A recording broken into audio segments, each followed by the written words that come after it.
Hello friends, it's Trevor, it's Avery, it's Jonah, it's the citywide special. The Phillies take game 1 and 2 of the NLCS against the Arizona Diamondbacks. Aaron Nola delivers another gem on the mound, while Kyle Schwarber leads the way for the offense with 2 home runs and a 10-0 victory Tuesday night. The Phils will try to close out the series in Phoenix, where they're practically giving the tickets away. The Eagles suffer their first loss of the season in a disastrous game against the Jets. Lane Johnson leaves with an ankle injury.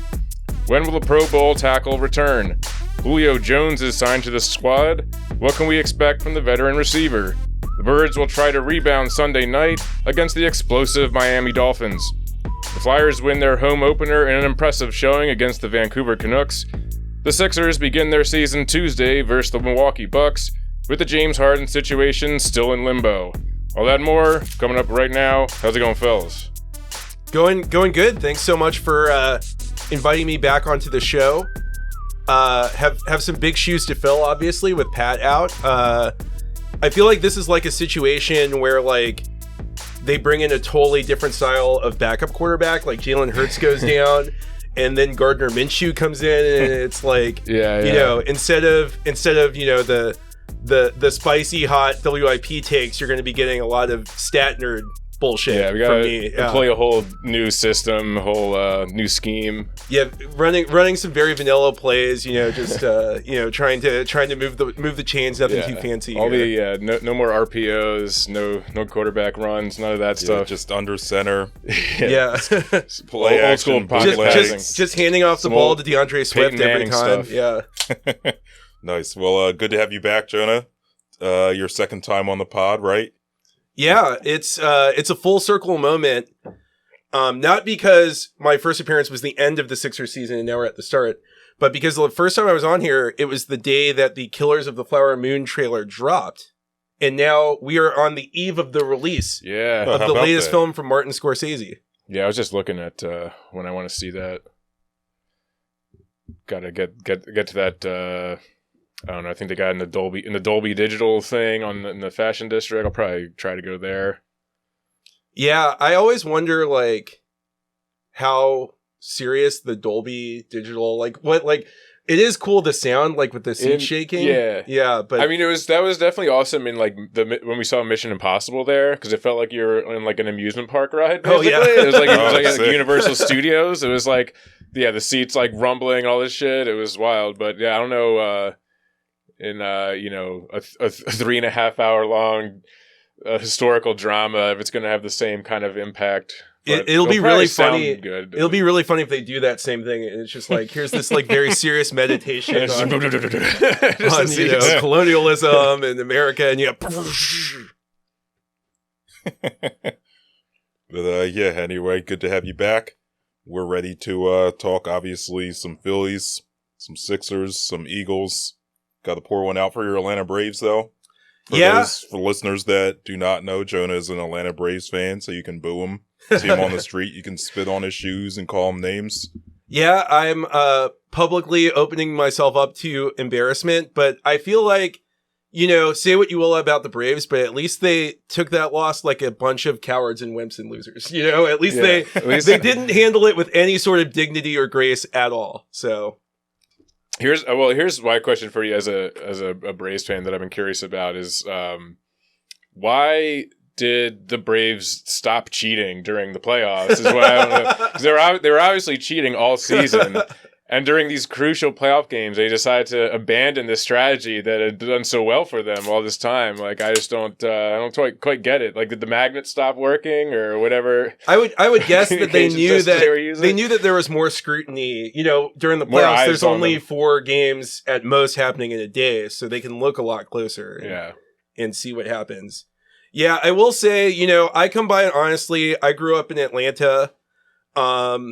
We moved there when I was 6 or 7. So that's the reason I'm a Braves fan. I'm not from Philly originally, which is, I feel like a more normal thing than, say, being a fan of the PPA, which, oh, for sure. I don't know how you come by that sort of fandom. But yeah. We're living in a society, people. Trevor likes his law and order. It's true. Yeah. fire away both barrels. I deserve it. The Braves deserve it. Atlanta deserves it. Like they shit their pants every year, but this was an especially spectacular failure, I thought. Yeah. I mean, to me, certainly we can talk about just how the Braves underperformed offensively, but I guess the thing that I need to go to first is just how the whole attaboy Harper kind of just galvanized the entire team. I just what I don't understand is how the Braves players are saying, the clubhouse is a sanctuary. We aren't supposed to be listened to in the clubhouse. Like, they don't hold that against us. He doesn't even barely speak English. It's like, get the hell out of here with all that.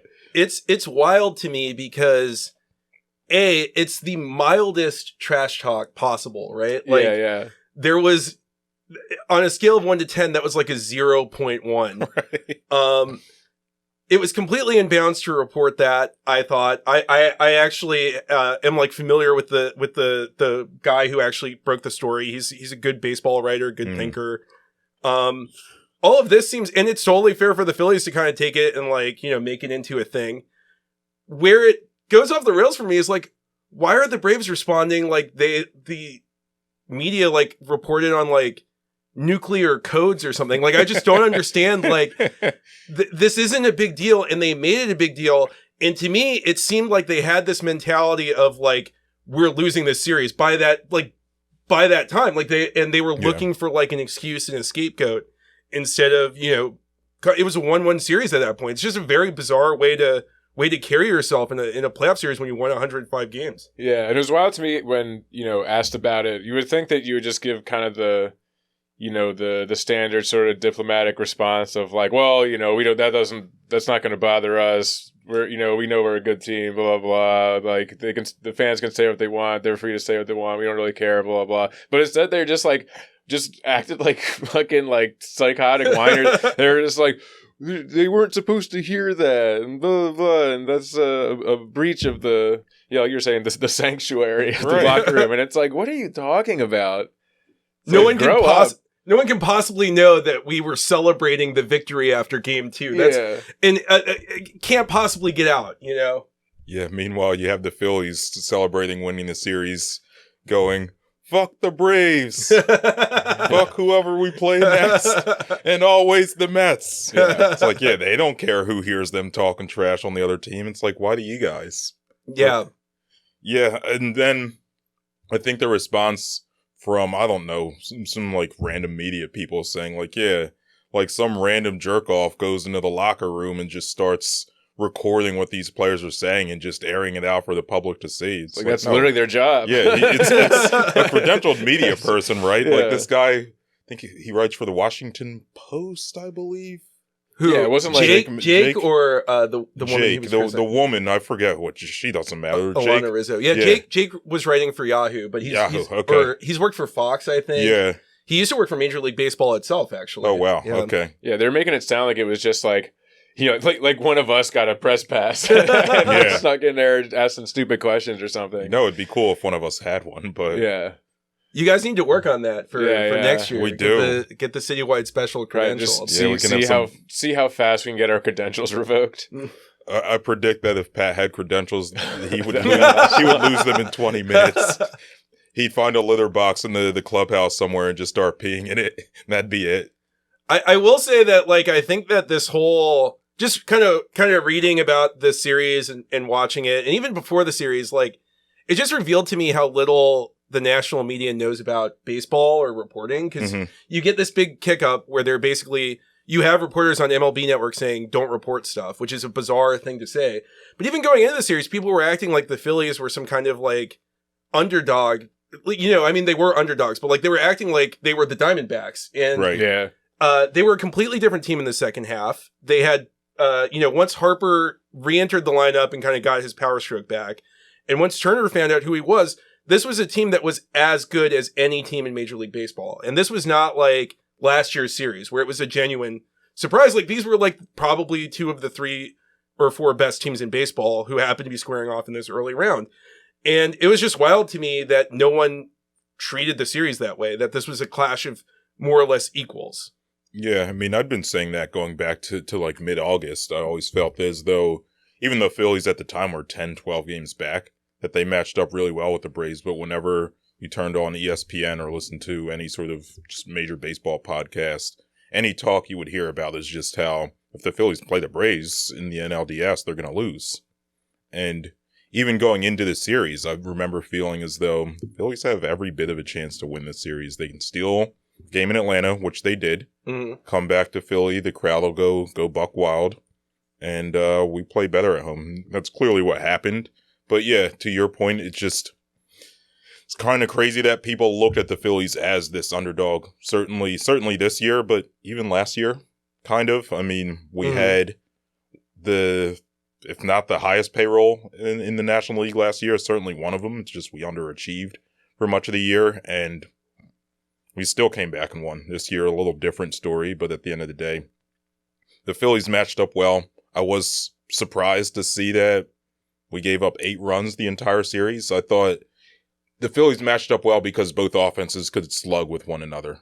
But clearly the Phillies slugged and the pitching was just immaculate, and the Braves, of course, didn't live up to their standard. And Thompson pushed all the right buttons at all the right moments. Mm-hmm. And you really noticed that in the 2 games in Philly that he, especially because they had the 2 kind of Ranger bullpen games, and both times he was there pulling guys a batter too early rather than a batter too late. Yeah. Whereas when Snitker had to do his bullpen game, he was just leaving guys out there to die. He left Elder out there to face Harper a second time.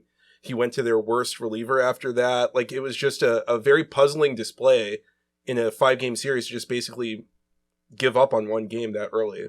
Yeah, I think I said that in last week's pod. I believe the series was 2-1 at the time, and I'd said, Topper completely outclassed Snitker in those first 3 games. And then game 4, I don't know if it really mattered too much. I guess it did, but the first 3 games especially, Topper was just on one. Yeah. Yeah, I mean, overall, like the Phillies have been hitting all these home runs and stuff, but I feel like it's almost like overshadowed how good the pitching has been. Mm-hmm. I think, like, I was looking today at someone posted sort of like a rundown on the Phillies pitchers like ERA for the playoffs, and like one of the worst on the list is like Zach Wheeler with like a 2.8 or some shit. It's like, I mean, if you look at the bullpen, it's just goose eggs all the way down, except for like Gregory Soto, I think, had that one like kind of rough inning, and I think I was in the Atlanta series. He gave a few runs, so it was at like 5 or whatever. But yeah, I mean, they've been great. I mean, Aaron Nola has barely given up anything through like 3 games he's pitched now. The pitching's been amazing, and they're hitting a lot of dingers. I think I saw that their run differential in the playoffs is like plus 33 right now. Yeah, over 8 games. That's over 4 runs per game. They're outscoring their opponent. That's nuts. They currently have the best run differential in postseason history. Jesus. At least in the era since they actually was a postseason beyond just the World Series. Yeah. What's interesting is that the Rangers currently rank 4th in that. Oh, wow. So it does seem like kind of these 2 teams are just hot at the right time on a collision course towards each other. Although I think that may be changing, because we were talking beforehand that I guess the Astros have taken the lead in game 3. So it could be that they're cooling off. But at least going into today, Phillies best run differential in history, Rangers not far off in 4th. So I mean, that would be a great series if that's where this ends up heading. Yeah, it kind of has that feel of the unstoppable force meets the immovable object. It would also be a return to the first series of the season, which the Phillies got swept. So if that were to be the case, obviously both teams got to get there first, but hopefully the Phillies are able to exact some revenge. But on the Nola point, that Aaron Nola apologist that was at Oscars that day. Yeah, shout out me to him. And Pat were giving him shit. Hey man, if you're listening, if you're watching, you were right. We were wrong. Forgive us. But yeah, Nola's been dealing, man. I don't know if I made this comparison on the pod. I certainly made this comparison off the pod. He kind of reminded me of 09 Hamels for a lot of this season. Yeah. Where just was unlucky, was unfortunate, but also just was not helping himself. And I kind of feared that when the postseason hit, he'd do the 09 Hamels thing, and by the end of the playoffs would just be crying that he wished the playoffs were over, that the season was over. he's done quite literally the opposite, and I dare say he's probably earned himself a contract with us. Yeah, I mean, it seems like the big difference in the starts that he's had in the playoffs is he has had those innings where a couple things go wrong. There's an error. I mean, last night's game literally started with an error, pretty much gifting the guy, gifting them a base runner. And in times during the regular season where he would have just unraveled and like missed a pitch, given up a home run or something, he's been able to just stay focused and get out of it, which I think has been the biggest difference. I mean, all season he would kind of like start games well, and then we get into that like fifth inning or so, and then just everything just comes apart. Mm-hmm. But yeah, during the playoffs, he's been able to keep it together, which has been great. It's probably helped him too that his starts have come at home. Yeah, like someone like Wheeler can pitch anywhere and dominate, but I think Nola having those kind of crazy fans behind him and having the energy at the bank, it seems like he's feeding off that a little bit. Yeah, he's always. I think I was going to try to pull up his career splits from home and road. I didn't have time for that, but he's always kind of been a much better pitcher at home. I think going back to his first couple of seasons. So yeah, to have the home fans behind him to be pitching in familiar confines makes a huge difference. I guess speaking of the home fans, in CBP history, the Phillies are 28-11 in the playoffs all time, which is almost a 750 win percentage. I didn't do the exact math here, but I mean, that's crazy. Yeah. To think that that's how big of a difference the fans make. And I mean, certainly it makes sense when you compare our fans to the Atlanta fans, or we'll see tomorrow if there are any Diamondbacks fans in the stands, what that's like. I saw last night there was this video going around of, I guess it was a local news reporter from Arizona who was at CVP, and he was there reporting with like the people that were back in the studio, and they're like, "Have you found any Diamondbacks fans?" He was like, "I've been looking for Diamondbacks fans the whole time, and I have not found one." He's like, "Just cannot find them." Like, there's no Diamondbacks fans that are paying $300 for a ticket. Like, and then now you could literally fly there, go to like both games. That's wild for like less money. Yeah, if I had planned earlier, maybe I would have done that. I mean, shit, like they're less than $10. Some of them. Yeah, that's insane. They started at $29 yesterday, and now they're down to like $10. It's like, man, I get it. You guys are down 0-2, but I mean, come on, like. I mean, also like this is their first postseason run in like years. Like, you might as well go to the games. I know it's nuts. Yeah, I'm very curious to see what the attendance is like. Obviously, a lot of Phillies fans will fly out. There's probably a lot of Phillies fans in and around the like Vegas, Arizona, like just Southern California area. Anywhere on the West Coast, I'm sure they're willing to travel to get there. Yeah, but I wouldn't at all be surprised if this kind of sounds like a Phillies home game tomorrow. Yeah, it's gonna be like Eagles Rams in SoFi Stadium, basically. But yeah, what else do I have here? Oh yeah, we were talking about dingers. Dude, they've hit 15 home runs in a 4-game span. It's crazy. Insane. It sucks that so many of them are solo home runs. That's the only thing. So a lot of these games, I guess game 1's a good example. We won 5-3. What do we hit? 3 solo dingers?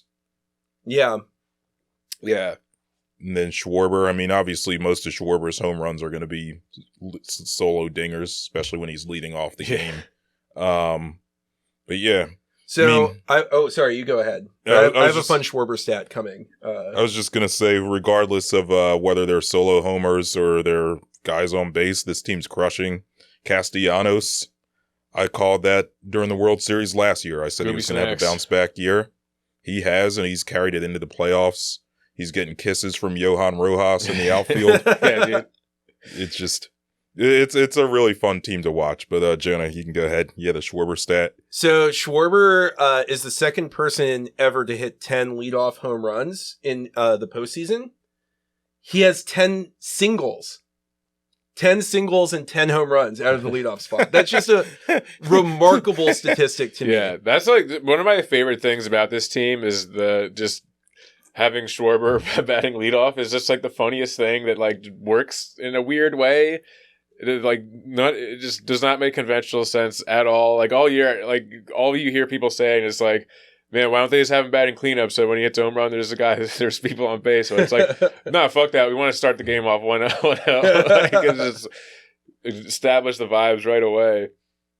Well, and he has the sub 200 batting average, which was also unique, incredible. Was unique for a leadoff hitter, but his on base is like 3. Yeah, he still walks a lot, right? So that's totally fine, Yeah. Yeah, he just walks and hits dingers. Like I'll take that all day. Yeah, and I mean there was plenty of times. Certainly, there were plenty of times during the regular season where the bottom of the order you had Wet Brandon getting on, you had Rojas or Pache getting on. Then Schwarber hits a dinger. It's a 2-run shot. It's a 3-run shot. So it's kind of like a second cleanup hitter in a way. So I don't see a problem with it. It is very unconventional, but hey, man, that's baseball in 2023. If it ain't broke, don't fix it. Embrace the weirdness. Yeah.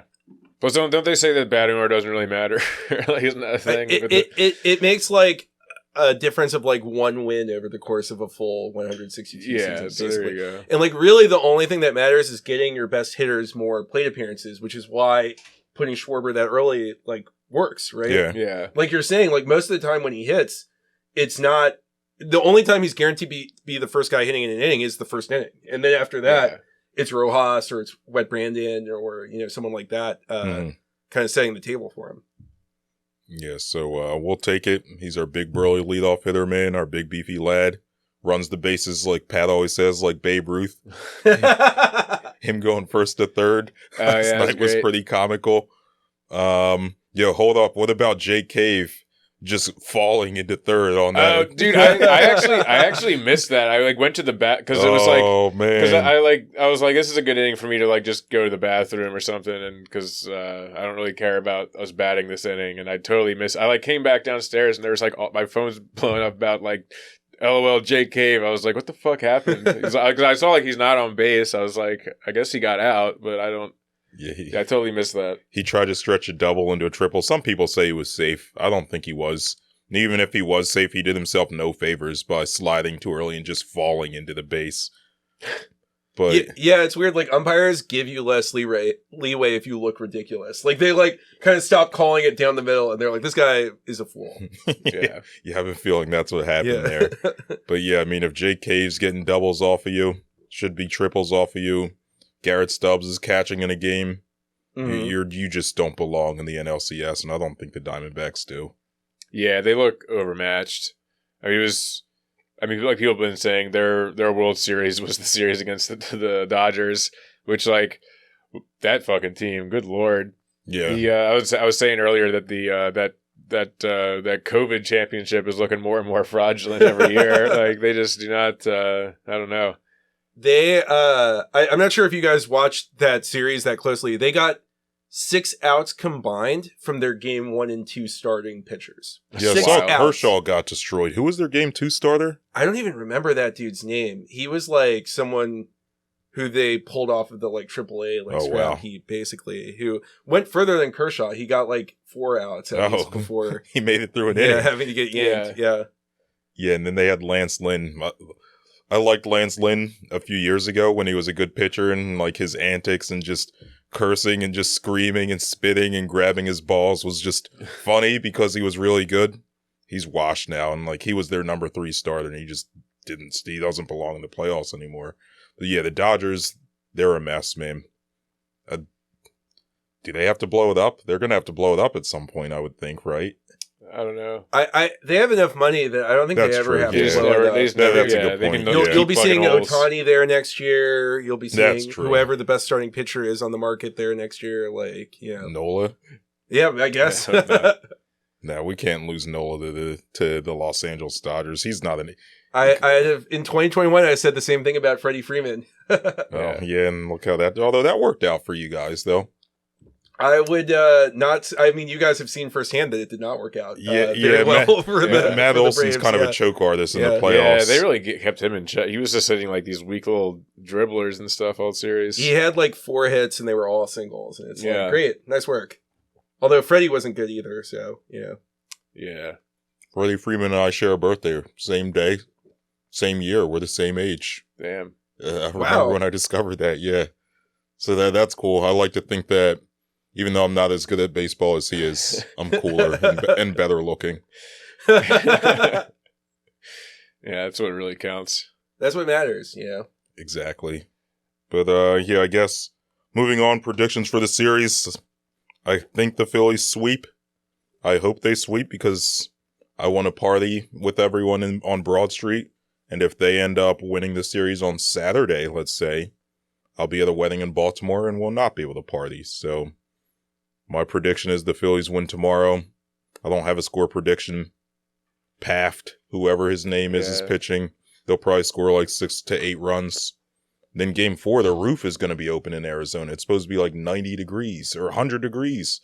Oh, yeah. The ball's going to be carrying. Aren't they going to close it? Nah, I saw a tweet earlier from Matt Gelb, or he might have retweeted someone or re-X'd someone, whatever the hell it is these days. And someone from Arizona said, like, yeah, roof is going to be closed for the game 3. Roof is going to be open for game 4. It's a 5:07 local time start time, so I think they figure sun will be down an hour or so after the game starts so we can get away with this. It's going to be like 100 degrees. The ball's going to be flying. I think game 4, we just destroy them, man, in their bullpen. And then we advance to the World Series. Yeah, that's kind of how I'm feeling, too. I mean, I think unless the Phillies just have one of those games where they just, like, cannot buy a hit and are just hitting into weird outs and all that kind of stuff. I just don't see it. Like this Diamondbacks team just looks like they know they're overmatched. They probably know that there's no way of winning this series. The drop off in the starting pitching for the Diamondbacks at this point is dramatic. Like they had to win one of those first 2 games. They didn't do it. And yeah, I mean, we saw like their bullpen is not very good. I don't think whoever they have starting is going to be able to last very long. So I just don't see it. I mean, obviously it's baseball, like anything could happen, but unless things take a weird turn, I don't see the Phillies losing this team. I think they've closed it out Friday. Yeah, I agree with you guys. I guess the one thing that I could see is like, because you have these 3 days in a row where there are like 3 games in a row, if they go down early, maybe Thompson thinks, I'll keep the bullpen fresh, the important pitchers fresh for another day and kind of like throws in the towel if they go down early. But it's also hard to see them going down early. And frankly, like, the Rangers and Astros are not as good as the Phillies, but they are a real team. So I kind of want to see the Phillies take care of business early. And then just selfishly, the last thing is that it will be very fun if they clinch in Arizona because they all get to jump in the pool. Oh, yeah. There's going to be some incredible photographs, some incredible memes. That is going to be just a great sight to see. So I definitely want to see them close it out in Arizona. Hopefully in 4 for your sake. Yeah. Thank you. Yeah, and I think them in the pool, you imagine Wet Brandon getting just even wetter. Even wetter, coming out of the pool. Wetter Brandon. Who do you think is going to do a cannonball? Someone's got it, right? Is that pool deep enough to do that? I feel like it's not a deep pool. I feel like I saw the Diamondbacks doing some dives, but I could be wrong. They may have just been like goofing around. That'd be the worst if like someone one of the players goes like Bryce Harper jumps in feet first and just crushes his ankles and just don't say that. Didn't the Phillies have like a pitcher get injured last year celebrating? Oh yeah, Robertson. He was celebrating Harper's home run in I think the wild card series, and then he couldn't pitch the NLDS. Yeah. I like to think that the Phillies will have a little bit more discipline in their celebrations. They may jump in the pool, but they'll probably also pour out a bunch of beer and liquor in the clubhouse and turn that into a pool and just frolic in it. Yeah. Is that just about it for the Phils? We got anything else? Yeah, that's all I got written down here. What do we want to move on to? Should we do a little Sixers and then end with the Birds? Yeah, let's do that. Yeah, I guess honorable mention to the Flyers. They won. They looked good. Yeah, last actually night did look surprisingly good. Yeah. They put up like a ton of shots. Yeah, that second period, they looked awesome. The first period's when they took the lead. Like they went up 2-0 and they really didn't have any business being up 2-0 after the first period. The second period, they were playing great, dude. Yeah, I think it was like they had like 30 shots or something in the second period. Yeah. They only let up 2. Yeah, it's pretty down. I mean, I don't think Vancouver's very good right now, but I mean, they got some guys. Should be at least like I am actually going to watch the Flyers this year, which is different stories from last year. I still kind of like them to lose more games than not because I still want another high draft pick, but they'll be a fun team to watch. Couturier, that shootout goal by Couturier, that was sick. Sick, yeah, sick move. Cool seeing him back. Nice seeing the uniforms, even though I feel like most people don't like the style, but at least they got that darker orange color back. Nice to see. Yeah. So tickets should be cheap to some Flyers games, man. I'm going to go to a bunch of games this year, I think. Yeah. I saw someone wearing a Flyers jersey while I was walking Berman today. So yeah. Nice. Flyers pride back, out there. Man. What is it? A new shade of orange? Yeah. Hey, man. People are down with the new shade of orange. They just don't know it yet. Once Red October ends and people realize just how depressing and how just... Orange November is coming? There we go. Yeah, hey, that works. But yeah, once people realize just how depressing and just distressing the Sixers are, they're going to hop on the Flyers bandwagon, man. Here we go. Yeah. But the Sixers... I need to, stretch before we do this. It's been a long summer without a pod to vent to. Yeah. You can vent a little bit. Yeah, here because we've been venting about it to the point that we're kind of tired of it. Yeah, I don't even know where to start. James Harden, man, what the fuck? That's a good place to start. I'm so baffled by as baffled as I've been by him all summer. What is he doing these last 2 weeks? This is insane. He shows up to camp like George Costanza, acting like nothing happened. Yeah. And then just suddenly no shows. Now apparently today he's in Houston, probably at a strip club, I would assume. I mean, let's be real. And meanwhile, the Clippers are literally offering a crumble cookie for him. And he's getting pissed that Daryl won't take it. I don't know. This is just the most insanely frustrating thing. And on top of all of that, while this is going on, the Bucks and Celtics have become the two best teams in the league, far and away. I don't even know. What are you supposed to do as a fan or as a member of the team? It's insane. Yeah, I kind of feel like everyone's being held hostage. I think what I have written down here. The fans, certainly, we're being held hostage by this. James Harden's being held. He's holding himself hostage, but he's being held hostage. The players, the front office is holding them. Everyone's held hostage in this case, and no one really wins, and it's just endlessly frustrating. I don't know. I don't even know what to say about this shit. I'm so over it. He opted into this contract. I don't understand. Yeah. There's a insane series of miscalculations on his part, and whoever the fuck his agent is, they just played this bad and then worse and worse. I mean, I don't know. We've talked about this before, but it still just blows my mind how he was fully expecting, for some insane reason, for Daryl Morey to just take whatever he was offered for him, when you literally saw this exact scenario play out with Ben Simmons. And he did not do that at all. He had no problem letting it linger for halfway through the season until he got a deal that he wanted. So it's why would you think that he wasn't going to do that again? It's just none of it makes sense from his point of view. It's insane. I don't know. He's got brain worms. He personally killed the trade leverage that the Sixers would have had by being I will only go to this one team. Right. Exactly, yeah. And you all know that I will put on the fat suit and I will not try if I go to any other team. And so it's there's no market for you, buddy. Yeah. Sorry. Yeah, and he's, at least in Dame's case, Dame kind of just realized, Miami isn't going to happen. I'll open up my preferences and I'll go to Milwaukee. Yeah. You would think Harden would see that and consider, okay, it worked for Dame. He got out of a shitty situation that he wanted to be in. Maybe I should expand and see what else is out there. But nope. Still being a stubborn asshole. Just out in Houston somewhere. Do you think he's at a club right now getting someone to hold a Daryl Morey as a liar sign again? I feel like he has to escalate. Like, it can't just be a sign. Oh, is it going to be a billboard? It can't just be a sign. Yeah. It has to be a billboard. It has to be like 50 people with their shirts off, like with the words painted on their chest. He's going to hire one of those planes to do like the air writing thing. Daryl Morey is a liar, just up in the skies. He has like a Daryl Morey piñata that everyone's like, everyone's like hitting. Yeah, Harden's at someone's birthday party right now with a cake.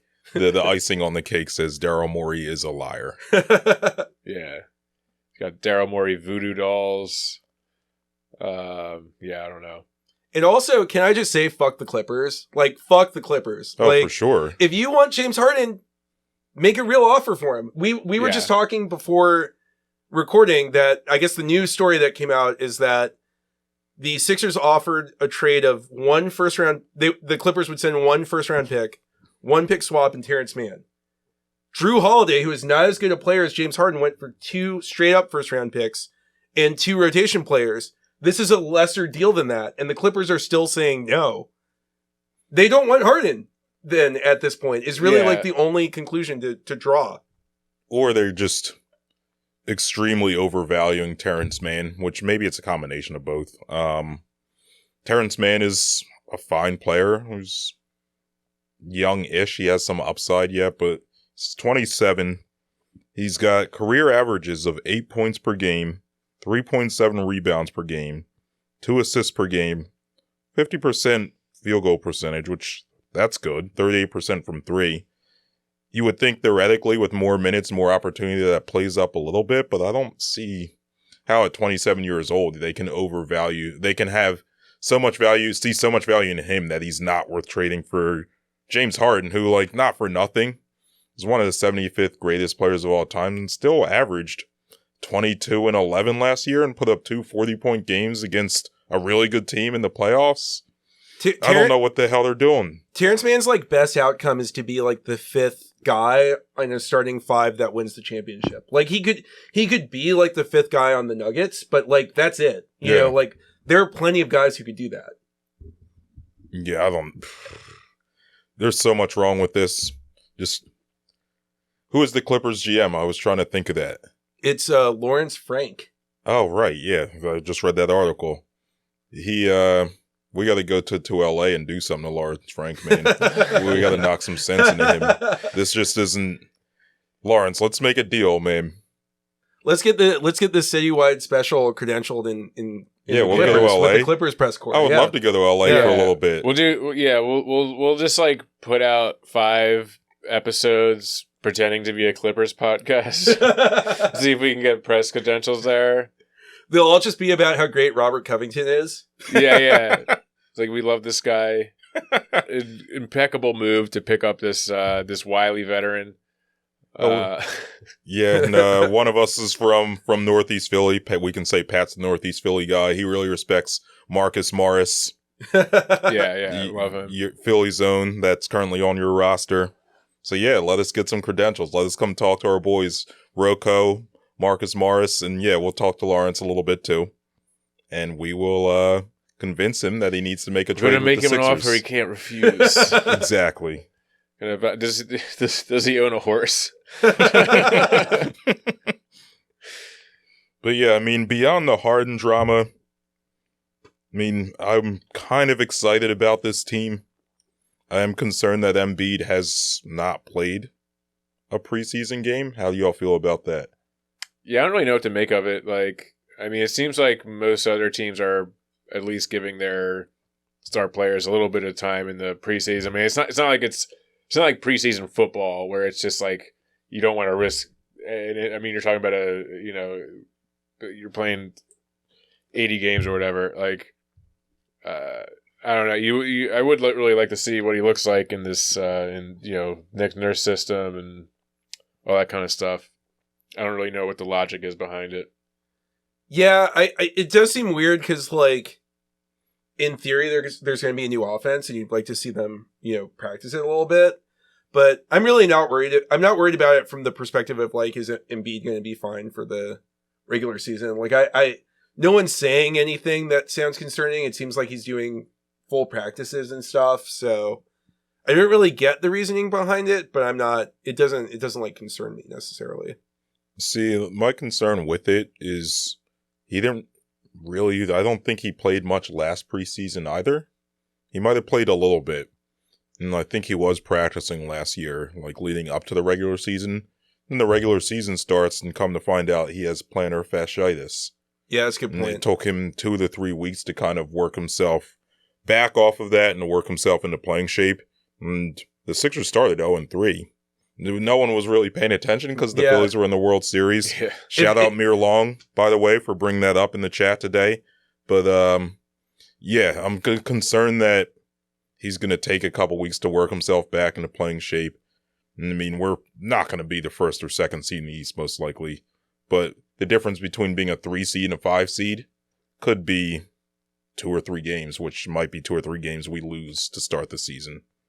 It's funny to think if people have been paying attention to that start, because they started 0-3 and they were still quite bad after that. Like maybe Doc gets fired like early. Like maybe this whole thing goes differently last year. That's true. Like, yeah.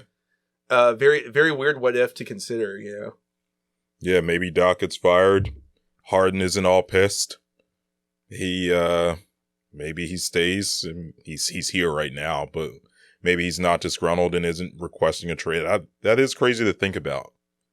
Did you guys talk about the story where Harden, the ESPN reporter reported that Harden missed the All-Star game, and then they offered him a spot as a reserve. I brought that up. And he was so busy pouting that like they gave the spot to someone else before and then he called them and was like, I've decided to accept the reserve spot. And they're like, we gave it away, you idiot. Snooze, you lose. Yeah.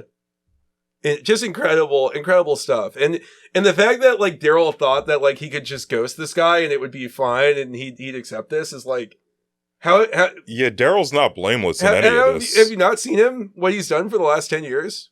Yeah, Daryl's known him forever. You would think Daryl would know him well enough to say, like, yeah, if I make any missteps, if I don't communicate to him, if I ghost him, if I just shortchange him, he's gone, or he's going to request to be gone. But for whatever reason, Daryl, I don't know, just misread the situation. I feel a lot of people would say this about Hinkie, that Hinkie would kind of just look at players as just assets or essentially numbers. Yeah, like cogs in the machine. Yeah, exactly. And I always felt like that was one of the things that Daryl was a little different from Hinkie, in that he kind of recognized there is a human element to the business of basketball. But this kind of just goes to show that maybe I miscalculated in my evaluation of Daryl.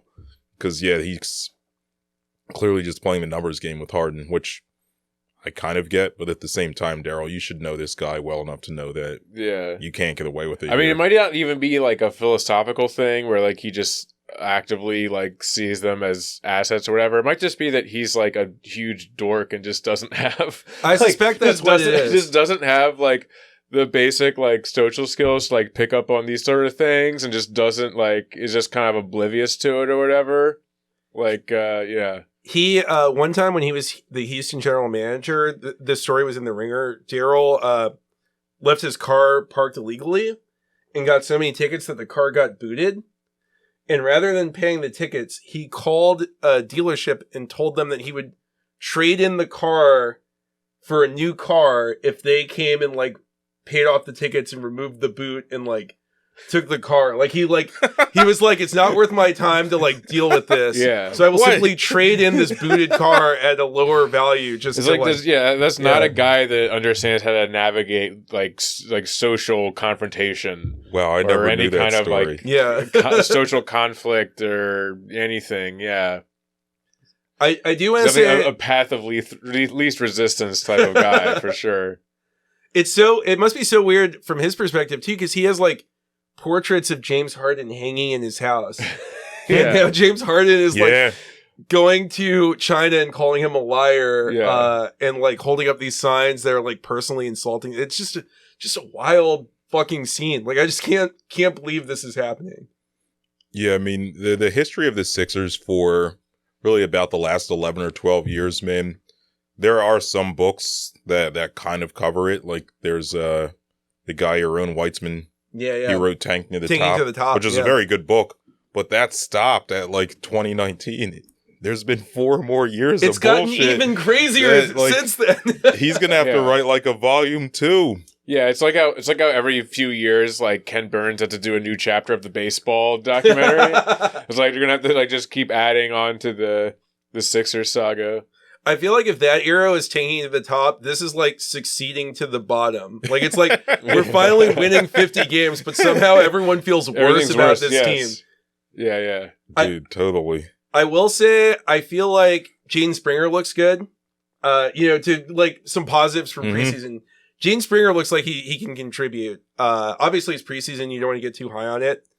I'm more bullish on Kelly Oubre than I think everybody else in the world is, because I grew up in Atlanta and then we moved to Charlotte, so I watch a lot of Hornets basketball still.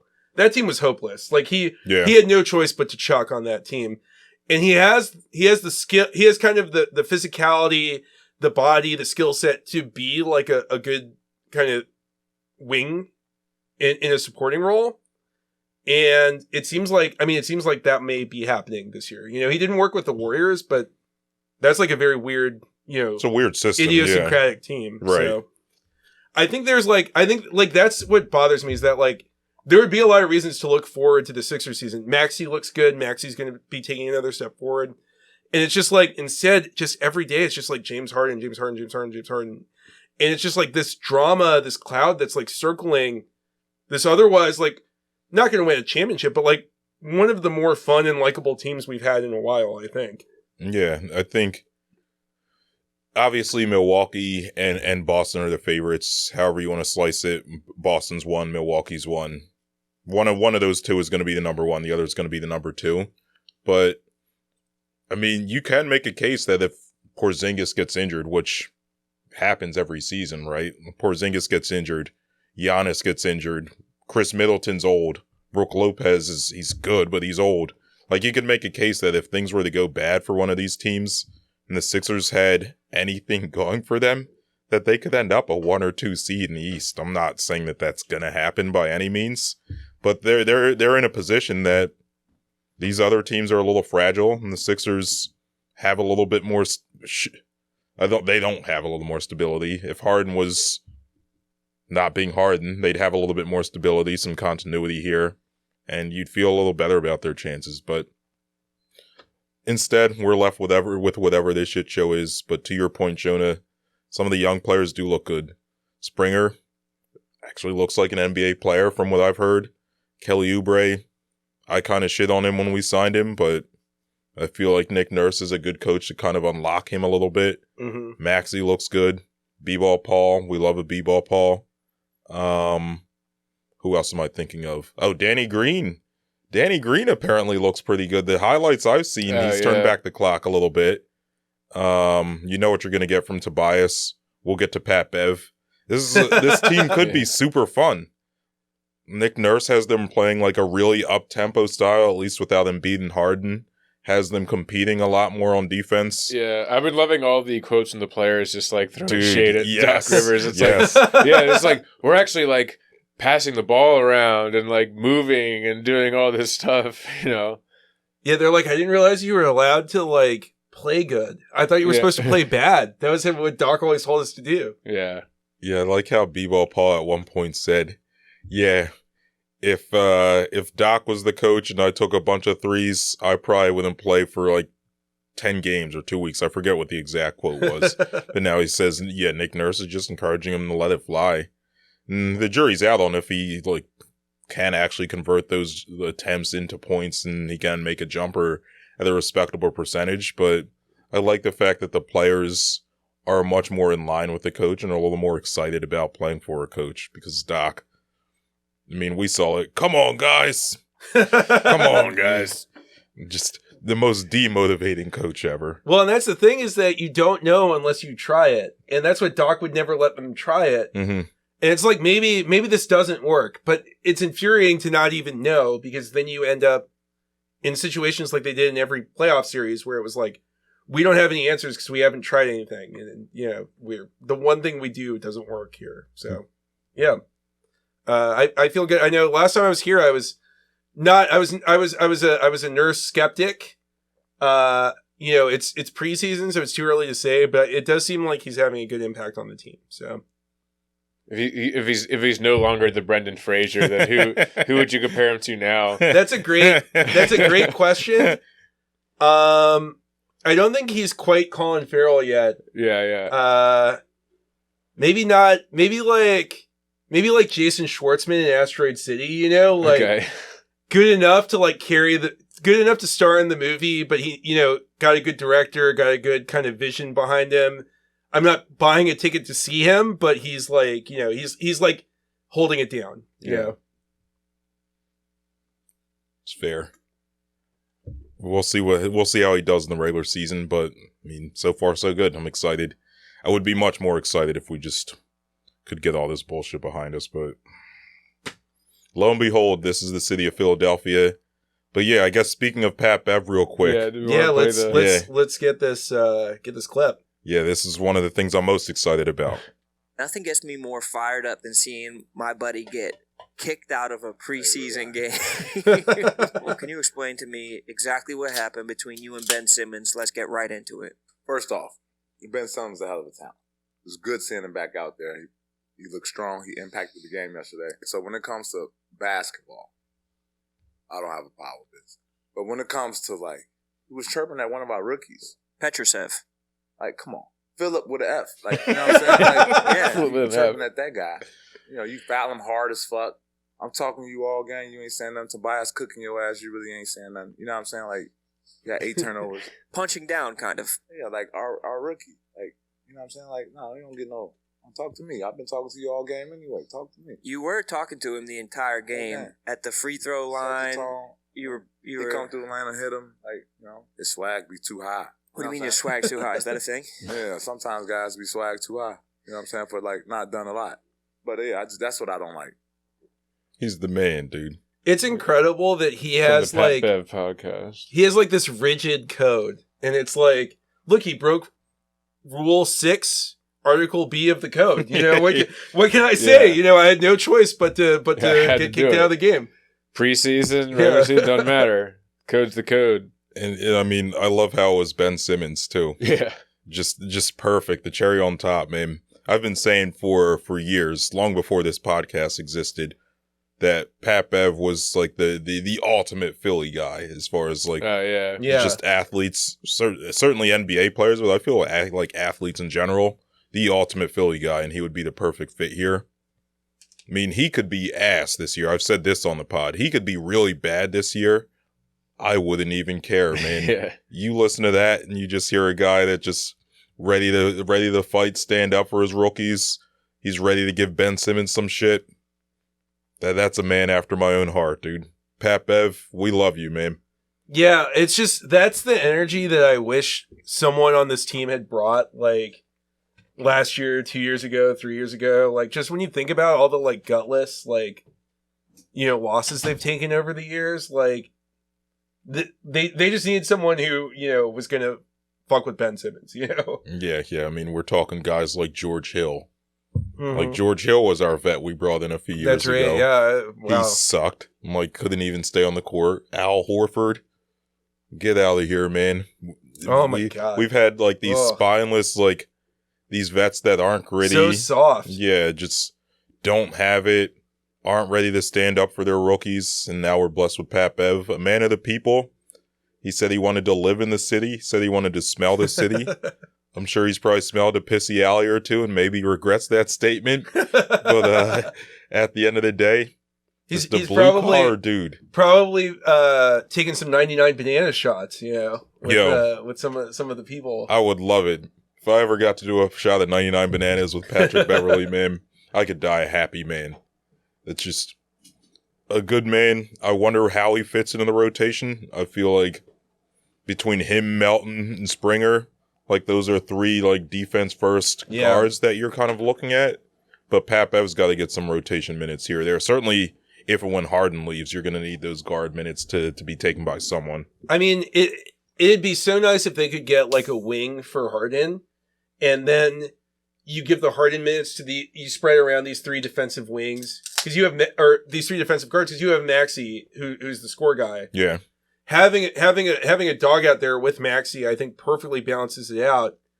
And then if you could just have like someone who could like hang with like a Tatum or like a, you know, even like a DeRozan, you know, like someone who can hang with those guys. Yeah. At the wing, it just balances out the team so much better, you know.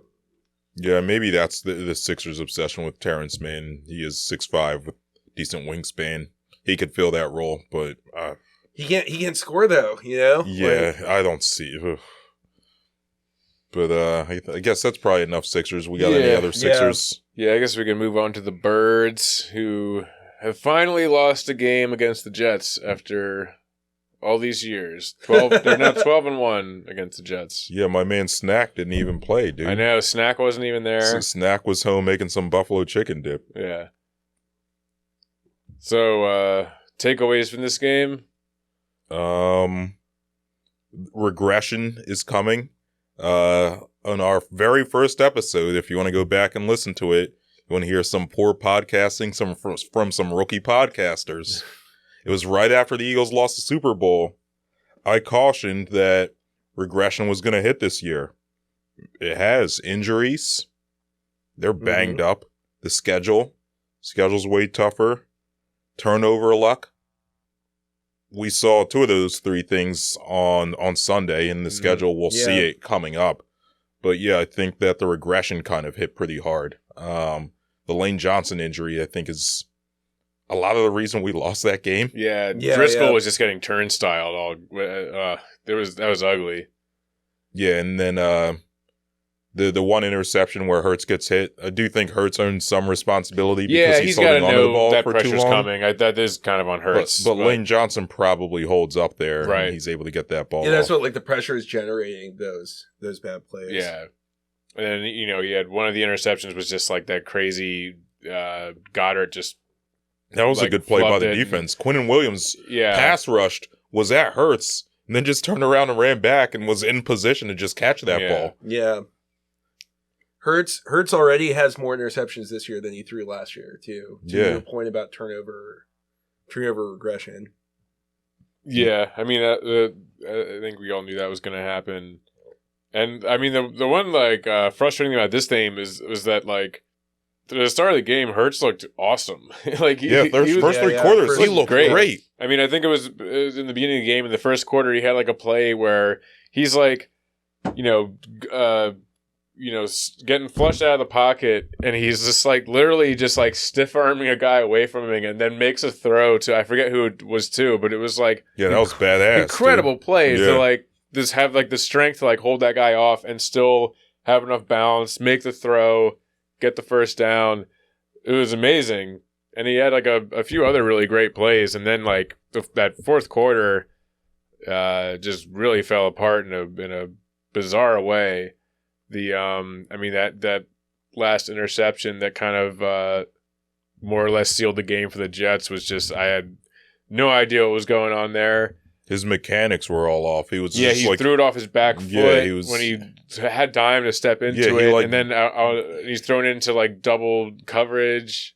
I just don't know what was going on there. I don't know what he was looking at, what he thought was going to happen. And the thing about that play is he had time.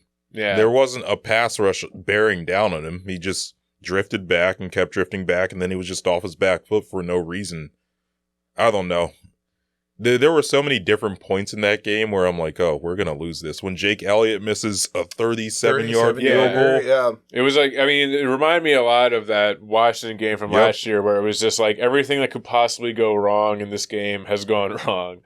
They like we said, like they had the bad turnover luck, and then on top of that, just had bad turnovers from like not luck.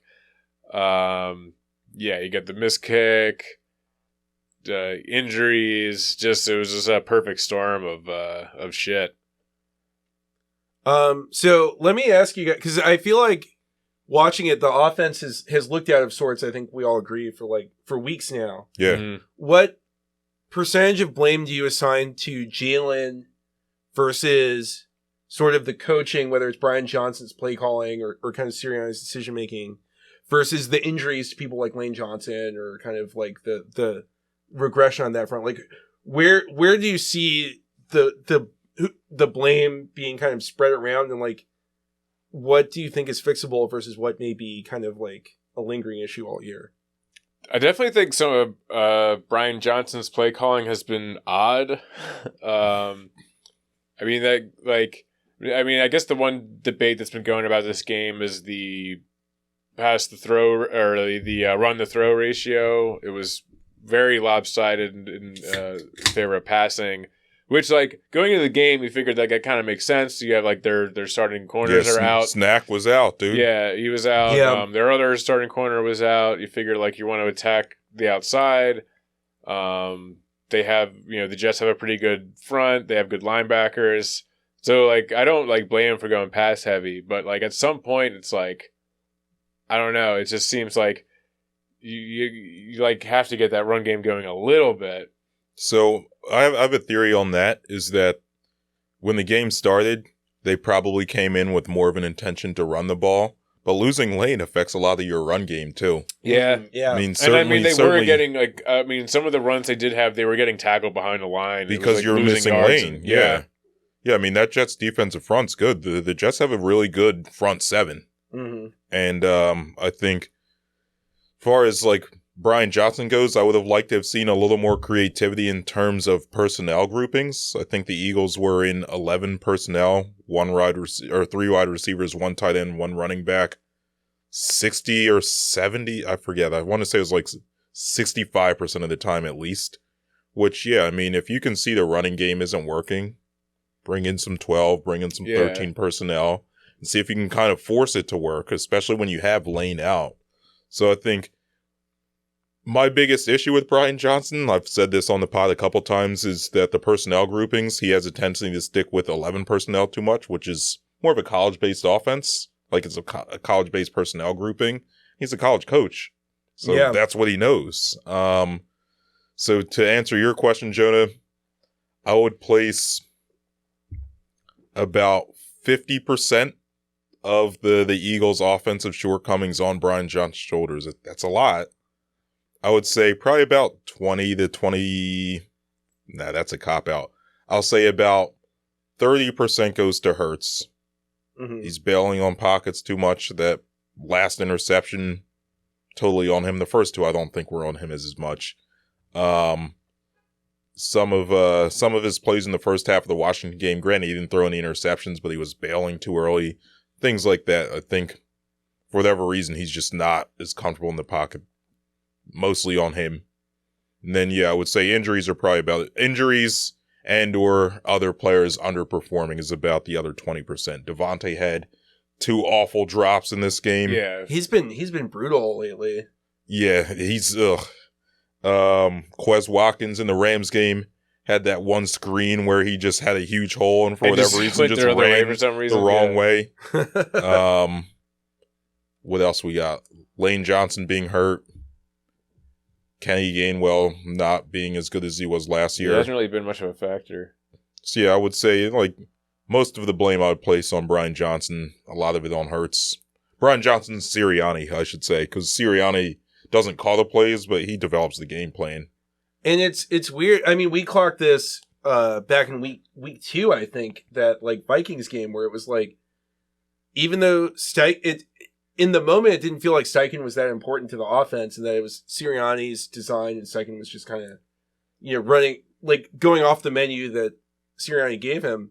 But this offense feels totally different now with Brian Johnson. Like, and I don't know if it's Hurts, because he bails on these plays too early, and he's not looking at his second, third read. He's just kind of running with it. But there's just a totally different vibe this year that feels like play calling, and I don't know if that's what it is. But as an outside observer, that's just what the vibe feels like is different. Is just like last year they were pushing the right buttons at the right time, and this year, I mean, last year it just felt like they always had the right play dialed up. Mm-hmm. Yeah. And like, you're just not really confident about that this year. Yeah, granted, they've worked sometimes. That, like, it worked on the touchdown, on the Hurts rushing touchdown. A QB draw on 3rd and long, 4th and long. I mean, that's some college shit, man. That's not going to work in the NFL. It's worked for us sometimes, but I've said this before too, I would like a little bit more offensive creativity in terms of the plays you're calling. I know the Eagles aren't like a heavy motion team, but use a little motion. Like, it works for the Rams. We'll see it on Sunday. It'll work for the Dolphins. Sure. One thing I did like is that they started to use 21 personnel, which is 2 running backs and a tight end. And then they had some plays where they had Devontae lined up in the backfield. So maybe Brian Johnson is starting to get it in terms of offensive play calling, like creativity. But I haven't seen enough to really feel too enthused or encouraged by what he's brought to the table. Yeah. But what else we got? Oh, I guess speaking of injuries, Lane Johnson, you were saying, do we know if he's going to play? Yeah, unclear. At least it sounds like it's not going to be a long-term thing, which thank God. Like, if this was like a high ankle sprain, he's going to be out for 5 weeks or something, then it's like, that's really going to put the season in jeopardy. But well, and these are the games coming up that like you don't want to miss. It's a brutal stretch. Yeah. So Brian Baldinger, you guys know him. He's called NFL games. He's a football analyst, former Eagle. He's apparently really good friends with Lane Johnson, and he's been on a couple different podcasts this week saying like, I was hanging out with Lane at his barn and I was texting him all week. He says Lane's going to play this week. So sources, really good sources, are saying that Lane's okay. I mean, it's a lateral ankle sprain? Yeah. Which I guess is just if you roll your ankle a little hard. Probably doesn't feel good. He rolled his ankle this way instead of this way. Yeah. I mean, I'm sure it's not good, but I mean, he is like the toughest guy in the fucking league. I mean, he was like, he had like, what was that torn abductor? Abdomen. Yeah. He played the whole playoffs last year. And the guy's like a fucking nutcase, but I mean, at least it sounds like something I don't know if I'm not a doctor. I don't know if he should be playing with it on Sunday. Yeah, but he might do it anyway, and I don't know. Definitely don't want to see any more Jack Driscoll at right tackle. I'll tell you that much. Yeah. They need a different answer if it's not Lane. Yeah, I mean I guess they have tried a couple of times in the past of putting Mailata over there, which what'd he say? Not totally. What's his quote? Oh, it's like trying to like write with your left hand or whatever. It's trying to wipe your butt with your other hand. Oh, is that what it gets the job done, but it's not pretty. Something to that effect. Yeah. Hold on. What hand do you usually wipe with? I'm a righty, so with the right, of course. Jonah, what about you? I'm trying to think. It's usually right. Yeah. Have you ever tried to? I'm a righty too. I'm just curious. Have you ever tried to wipe with your offhand? I've never really had a reason to like be like, let's mix this up. You were never curious. No, I'm not like it's not. No, I've never. Have you? No. Just tried to do it with your offhand. Now I'm curious. I might have to try. I'll report back. Yeah, you guys have to do it and try and let us know next week. Yeah, I'll report back next week. Pat's listening. I assume. He's gonna have to do it too. Yeah, Pat. We all got to report back next week on our progress with wiping with the offhand. It seems like it'd be pretty difficult, though, to be honest. Yeah, I mean, I've tried to write with my left hand, and it doesn't go great. So, I would assume wiping kind of the same general family of motor skills. Very true. Yeah. I mean, at least like if you're writing with a pen or something, worst that can happen is you put a line the wrong way or something. But what's the worst thing that could happen if you wipe with the wrong hand? I mean, the stakes are higher. You might end up with a little doo-doo on your hand. Yeah, that wouldn't be great. Yeah, that's not good. Yeah, you don't want that. But yeah, I mean, I don't know if Lane doesn't play. Which Brian Baldinger is convinced he is playing, but if he doesn't play, I don't want to see Jack Driscoll. What about Tyler Steen? Yeah, we haven't seen him yet. I don't know. Isn't he like an interior lineman? Well, he was a left tackle, I believe, in college. Okay. They drafted him because they picture him as a right guard. So if he's already on the right side, why not move him over I don't know. There's also been some talk about this guy, Fred Johnson, who had a really good preseason, who's massive. He's like Jordan Mailata size. Maybe, I don't know. Hopefully Lane plays. I'll leave it at that. Well, it seems like this week, like, the key is going to be to score points, right? Like, the Dolphins, the one game they lost, they conceded 48 points to the Bills. So it's like, if you're going to beat them, it's going to be by outscoring them. So whatever doldrums this offense has, they need to get over it this week, because this is their first like good team that they're playing. Yeah, the first like really good contending team. Yeah, which I guess we can get to this game. You think Julio Jones gives us a lift? He's probably not even going to play. Yeah, I don't know. I mean, you might see a couple snaps. I don't expect him to get a catch or anything. What do y'all make of the Julio Jones signing? I mean, I think it's fine. Quez is going to be out for a little bit. It seems like he's like a guy that'll be like respected in the locker room for what it's worth. Yeah, I don't know. I mean, I guess in the past couple of years, I've just learned not to doubt Howie when he signs these like sort of like seemingly washed veterans. Like, I mean, last year he brings in Ndamukong Suh and Linval Joseph. I mean, did anyone think Linval Joseph was going to be any good? He ended up being like really good for us. Yeah. I mean, it's like it's a little different with like a wide receiver like that. Like he's not going to be playing as many snaps. Not going to be like in the thick of things as much as defensive tackle or whatever. But yeah, I mean, I think it could provide something. I don't hate it. We'll see. Yeah, it seems fine for kind of the role that they're like. They just need like a body at wide receiver, basically. There's like an AJ Brown component to this, which is kind of I mean, apparently AJ Brown was part of the reason why they brought him into Tennessee a couple years ago. Yeah. So I guess they're boys. Yeah. So I guess that's not a bad thing. Yeah, and him and Devontae are Alabama alumni. So hopefully, I would think Devontae looks at it as good for him. I mean, he's a Hall of Fame receiver, so if nothing else in the locker room, these guys can kind of pick his brain and learn a thing or two. Yeah. I do worry that he's probably a little washed. I mean, he's older than me. I mean, he's been on like 4 teams in 4 years. One of the only receivers in the league older than me, quite frankly, at this point. But what do I have written down here? Last year, in 10 games, he had 24 receptions for 299 yards and 2 TDs. So that's not really apex production. But what I'll say is that statistically, I remember watching the Bucks-Cowboys game where the Bucks got smoked in the playoffs last year. Oh, yeah. Julio looked good. He was running away from guys. Yeah. So, like, maybe this is something where we don't overuse him. Just bring him in here or there. Be a decoy. He can probably block. He's a big dude, right? 6'3", 220. Oh, yeah, he's an enormous He's guy, basically a second tight end. He can block a little bit.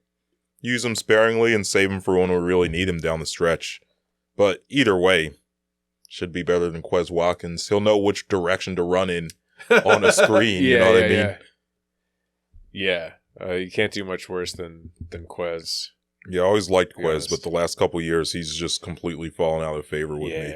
Yeah, I was a big believer in Quez going into last season, and then he quickly made me realize that was not going to come together. I mean, like he has like that terrible fumble against Washington that maybe cost him the game. He should have had a walk-in touchdown in the Super Bowl if he just like doesn't like keeps running, doesn't die for the Definitely soured on Quez. Sorry, buddy. There's a reason he was a 5th round pick. Yeah. But yeah, looking ahead to Sunday, Julio probably didn't give us a whole lot. But I don't know why, man. I think we win this game. I've been saying this since we lost to the Jets. I just have this irrational confidence that the Eagles are going to win on Sunday. I don't really have I have a couple ideas, and a couple ways I think we could win. None of it really makes a whole hell of a lot of sense. I just think the way that they lost to the Jets, they're going to be pissed. They're going to be disgusted. We're at home. The crowd's going to be all jacked up because the Phillies will have clinched a trip to the World Series. Yeah, Kelly Greens are coming out. Yeah, the Kelly Greens. That's a good intangible too. Yeah. But yeah, I think as far as I'm concerned, the Dolphins have a great offense, at least as far as weapons. I mean, we're talking Mostert. A-Chain's hurt, but they still have Tyreek Hill, obviously, Jalen Waddle. I mean, at the skill position, Tua's great. They're set. Yeah. Their offensive line apparently isn't great. I think our pass rush.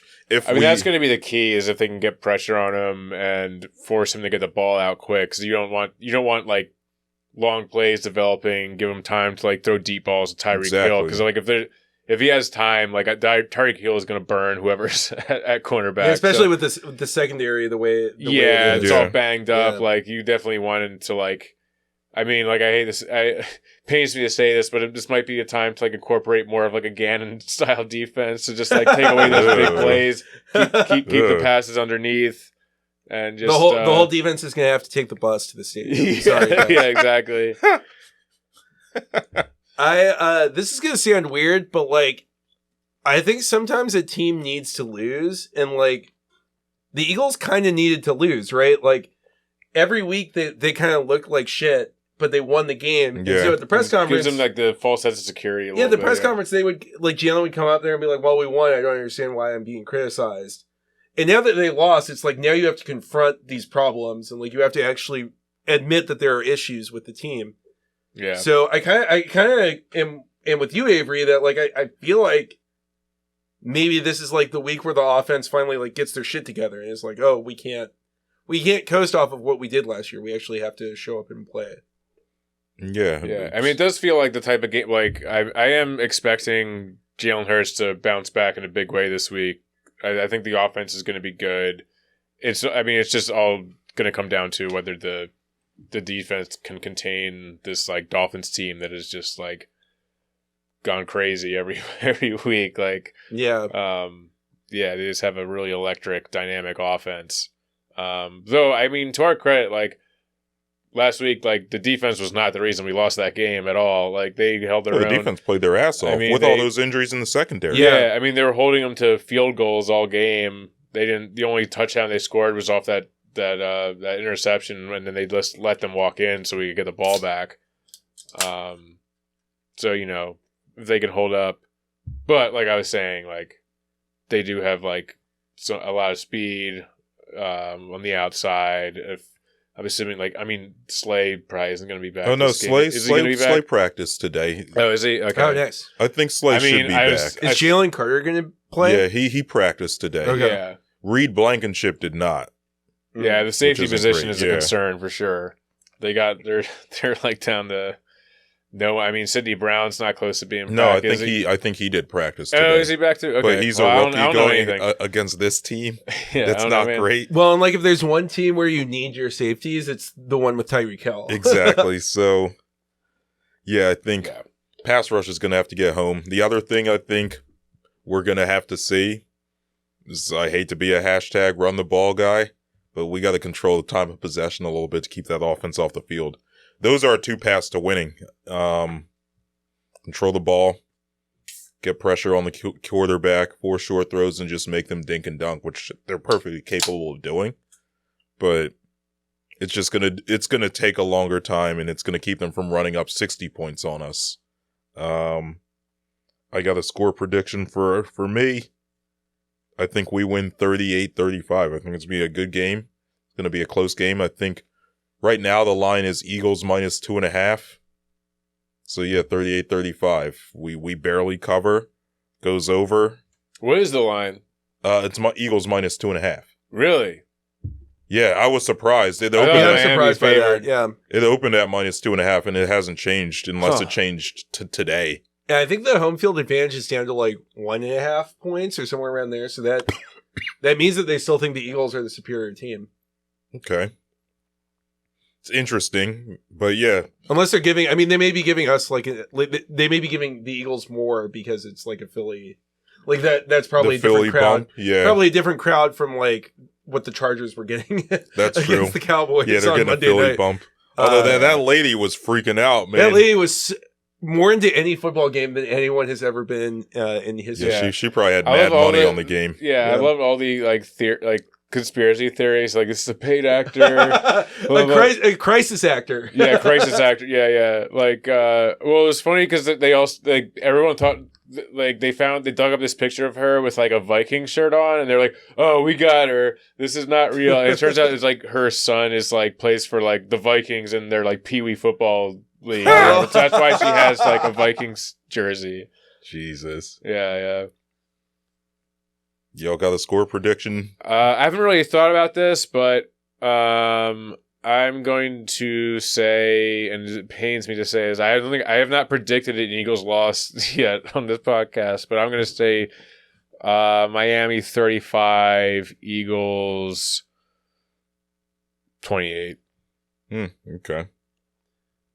I'm saying points. I'm saying Eagles pull it out but don't cover. 42-41. Oh wow. Damn, Blood, that would be a hell of a game. Shootout, numbers on the board. I think that that's what it's going to take to beat the Dolphins. I think it's like the offense has to show up to this game. They have to put points on the board, and I think they're going to do it. Damn, well, that'd be really exciting. Hope so. And for the record, I think, Trevor, when we did our picks when the schedule came out, we had this as a loss. So I did not have the Jets as a loss, and that was when I thought they were going to have Aaron Rodgers. I still had it as a win. But if they had Rodgers, the Eagles probably win that game. Yeah. He spends halftime in the darkness retreat. Gets too whacked out on ayahuasca.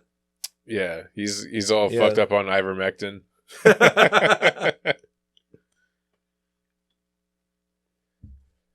Yeah, that's all I got written down here, though, as far as Sunday goes. Go Birds. We'll have our fantasy basketball draft this weekend. That's right. Yeah, have you guys done your prep yet? Hell no. I still don't even know what my keepers are going to be. I only have a day to figure that out. So you got to figure that out. But guess that is just about going to do it for us here tonight. Please leave us a 5-star rating and review every podcast. Follow us on TikTok.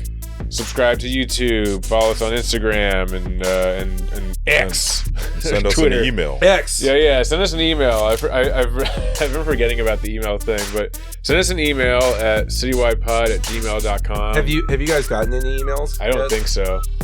I'll make sure we get a couple. A couple people told me they want to email us. Yeah, do it. This is the week. Yeah, send us some emails. Get them in. And from all of us here at the Citywide, good morning, good afternoon, good night. Peace. See ya.